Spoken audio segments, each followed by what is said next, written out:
Hello and welcome back to my channel, or welcome to my channel in the first place. Today we have a Tamaki X listener.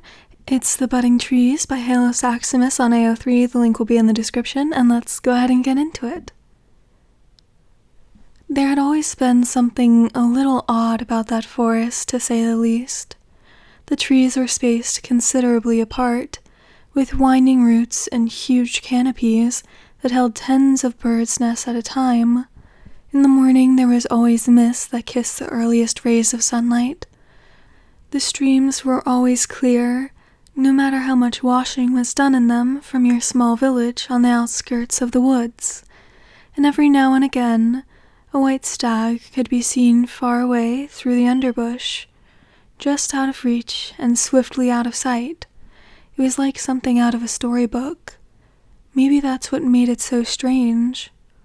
You'd never venture too deep. You'd gather what you needed, be it berries or nuts or firewood, and you'd scramble back to your village before sunfall. There had never been anything threatening in the forest. At least, you hadn't seen any bears or wolves there in your life. But to be there at night seemed intrusive. That was the first word that came to mind, though you weren't quite sure what was so intrusive about it. It was all just very odd. But there was one day you'd ventured out too far, too close to sundown, and found yourself rushing through the trees and over the winding roots to try and beat nightfall. The forest wasn't so kind that night, however, as you tripped over one of the roots and toppled straight down the side of an overhang. Your first thought upon opening your eyes was something's broken. You could feel the hurt, though you were sure you would have been able to feel much more of it if you weren't so in shock. So you laid there and cried after a while when the feeling started coming back to your broken leg as the night loomed over. The path of mushrooms beneath you glowed azure and violet, something you'd never seen from any forest, and the fireflies didn't disperse with the lateness of the hour. Instead, they began to grow closer, looking down at you before quickly flying off again. Then a badger came along, peering down from the overhang. You expected it to gouge your eyes out, but instead it made a strange noise and hurried off just as the badger had. You felt strangely alone once it had gone. There was no one for a mile at least, you knew, and they would have been asleep by now. There was no chance at help until morning. You weren't even going to try and stand. You already knew your leg was beyond repair. If by chance you were rescued, they would probably have to amputate it, like you'd seen happen to one of the village elders when you were younger. You'd always dreaded that happening. You guessed you had no choice. The whole forest floor seemed to start glowing, just as the mushrooms were. The azure and violet met brilliant luminescent greens, and you swore you could see something twinkling gold somewhere far away. It gave you something to focus on instead of the pain in your leg that you were becoming increasingly aware of. But then, from the overhang, you could hear something approaching from the underbush. You cried louder, unable to do much else, hoping it was a person. From the overhang, a white stag peered down, just as the badger had. But unlike the badger, it slowly made its way down the hillside to find you. Looking down at your twisted leg, it then called out to the forest, low and blaring, until a human pair of eyes peered down from the overhang after it. Well, they looked human, but you couldn't be so sure from the colossal pair of antlers it had on its head. You closed your eyes and assumed you were already dead.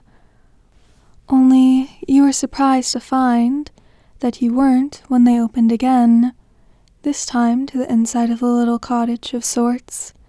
The gentle sunlight steamed through the open window and shined on a singular small room, its walls covered in shelves that overflowed with bowls and bottles.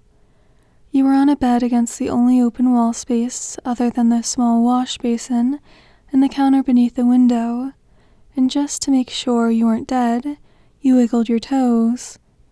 You wiggled the toes of both feet and only realized what that meant when you recalled what had happened before. A round little bird came to sit on the windowsill as you shot up out of bed, looking down at your legs. The one that had been broken still ached, perhaps too much to stand, but it was healed nonetheless. The bird chirped at you from its perch, and you looked at it hoping it would provide some answers to your countless questions. Instead, the door opened, and the man with antlers ducked through the doorway with a bowl under his arm. His eyes widened at you when he looked up. "Oh, you're..." He stared, seeming almost frightened, and you couldn't help the initial dread that sparked in your chest. However, just as you were calming down, he set his bowl on a stool next to the door and had turned to leave. He reached out a hand as if he wasn't across the room. Wait, please." His hand was still on the door as he slowly turned his head, back still facing you. "I have, a lot of questions, if you don't mind." He looked down at the little chair by your bed. He must have been sitting in it when he was healing your leg. Can you come sit, please?" His hands gripped the white silk tunic that flowed around his figure, swallowing before finally turning towards you. He made hesitant steps towards you, in a way that reminded you of a real deer. You stayed still as he came to sit in the chair next to you. You cleared your throat, trying to twist your body to at least partially face him before giving up.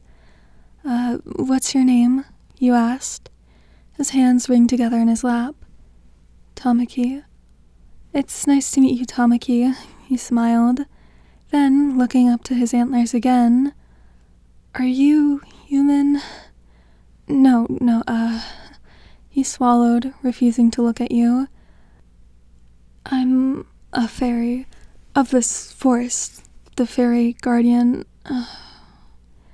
"You're the spirit of this forest?" you inclined, an old tale coming to mind. He finally met your eye, nodding furiously, as he looked back down at his lap. His antlers almost hit you as he nodded, seeing as how they were really large. They seemed as tall as his chest, and fanned out even more so. The bird from the sill came to sit on them, as did another. You fiddled with the hem of the blanket. "My mother once told me a story about forest spirits. She said they were devious tricksters to any humans who encountered them." He looked up to find him gazing back. His nervousness faded with how much he was focusing on you. "You don't seem too devious, though.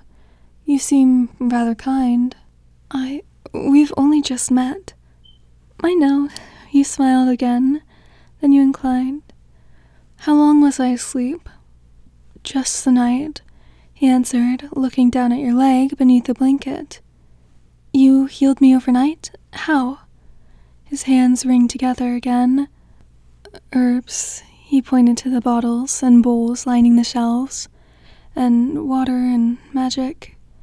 You nodded over to the bowl he'd left by the door. "Were you going to heal me again?" "Oh, no, He stood, quickly making his way to the door. His antler nearly knocked a bottle off of the shelf before he quickly caught it. You kept your giggles to yourself as he brought the bowl back to the bed. "I was going to wash the herbs off, replace them." "Oh, I see." You pulled the blanket back, realizing he dressed you in one of his floor-length tunics. You almost blushed at the thought of him having seen you undressed before you realized that nudity probably didn't mean much to a fairy. But even with this assumption, you still watched him swallow as you pulled the tunic up to expose your leg to him. It was wrapped in a fine white cloth, now stained green with the herbs packed beneath it, seeping through like dye. You saw him hesitate in reaching out, so you gave him a nod, trying again to shift your leg towards him, and finding a bit more success than you had before. He started at your ankle, where it was tied, and slowly unwound it, careful not to let any of the now used herbs touch the sheets. He grabbed the bowl and brought a wet cloth tentatively to your leg. His hand began to shake as the cloth made contact with your herb-stained leg, but you didn't shy away. "Oh, I'm sorry, I should have been more careful." He began to apologize profusely, and you grabbed his wrist before he could pull away. Your eyes met his as you brought it slowly back to your leg. I'm sorry. "I'm fine, Tamaki. You can keep going. You have nothing to apologize for." You let go of his wrists and instead gripped the sheets for leverage. "Of course, for even as much as you have kindly healed me, it will still hurt, but no matter. You may do your work. I do not shatter easily." He bit his cheek as he looked between you and your leg. You sucked in a breath. "Though, if you wouldn't mind, I feel I may find this easier to bear if you'd be so kind as to hold a conversation with me." Tamaki dipped the rag back into the bowl as it ran a bit dry. What kind of conversation?" "Well, I would like to know you better, if you don't mind discussing yourself." "I'm afraid I do," he stuttered, slowly wringing out the rag, "but only because I don't find much about myself worth sharing." "What nonsense," you said, and he looked up at you with wide eyes. "You're a fairy. No one knows much of fairies, much less of you. There's so much to discuss, Sir Tamaki." He blinked and slowly brought the rag back to your leg. You were too busy staring at him to flinch. "Well, what would you like to know?"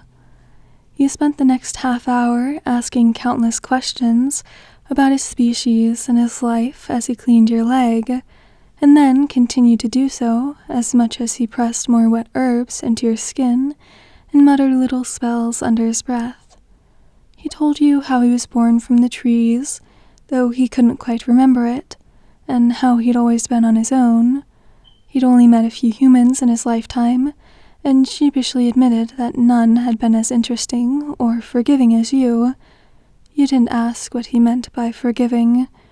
He said that the stag was the forest heart, and that he was the forest's breath.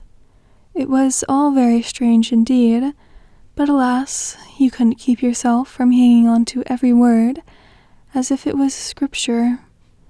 Tamaki must have grown tired of talking about himself, for as he finished wrapping and healing your leg, he began to ask about you.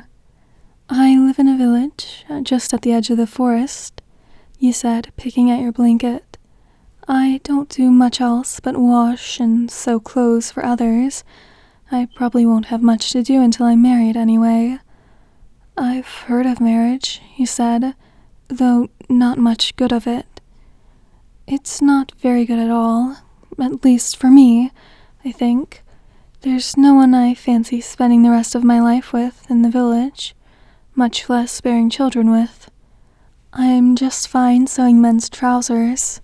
"You're not happy," he said, more as an observation than a statement. You nodded. He looked down at his lap and picked at his tunic. "I don't think I'm happy either." "Why do you think that?" You spoke, your voice growing soft. He shifted closer with a sigh. "It's very lonely out here, which is silly of me, I know." "No, I don't know. Why would you find that silly?" Your hand moved to rest comfortingly on his knee. He swallowed again. "Well, fairies are very independent creatures. We live only to breathe life into the trees. There's no need for another, and very rarely any longing for another as well. And yet, when the birds stop singing at night, it all becomes rather quiet." Your brow furrowed in thought, though you hadn't put much consideration into your next words. You were sure of yourself when you offered, "In that case, perhaps when I'm healed, I can visit you?" Tamaki blinked up at you, and you smiled sheepishly at him.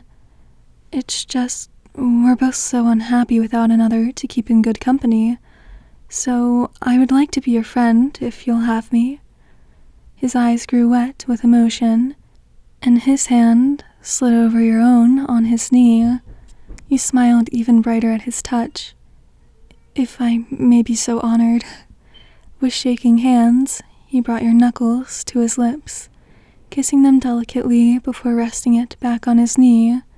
Your chest blossomed at the feel of it, though I'm not quite sure what companionship entails. "I'm sorry." "You have nothing to apologize for," you repeated. Leaning forward, Tamaki smiled back. "I'd be more than happy to teach you of companionship. I'm certain you'll find it easier and much less daunting than it seems." He studied you for a long moment, antlers tilting just slightly with his head, and you couldn't help but grin at the sight. He nodded warmly in return. "I'll take your word for it." You spent your time in bed, chatting until you were well enough to walk that evening. In the morning, when it was time to return to your village, he lifted you effortlessly and set you back on the stag, who was so tall it was hard to mount, even as it sat for you, and led you to the outskirts of the forest. He stopped just far away enough that you wouldn't be spotted by the townspeople and helped you off the stag. Your hands remained on his shoulders from where you'd use him as support, beaming up at him. "You've been so incredibly kind, Tamaki. When will I see you again?" "As soon as you're able," he smiled, gesturing to your still aching leg. You noticed that his stutter wasn't so much from anxiousness as it had been before, and instead sounded with the implication of another meeting, another little adventure. It brought a warmth to your chest. "I'll find you at night. You just have to wish for me, and I'll feel you in the forest, wherever you are." "Thank you, Tamaki." You stood on the toes of your good leg and pressed a gentle kiss into his cheek, perhaps as payment for the kiss he'd left on your knuckles before. His cheeks were flushed bright red when you pulled away, and you could feel your own heating with it. Your hand slipped from his shoulders as you stepped back. "Farewell for now. Farewell." You took one last look at him before turning and limping back towards your village. You didn't hear the stag set off for another minute or so behind you, but you couldn't blame him. A part of you wished you could stay with him forever, but perhaps some things only come with time.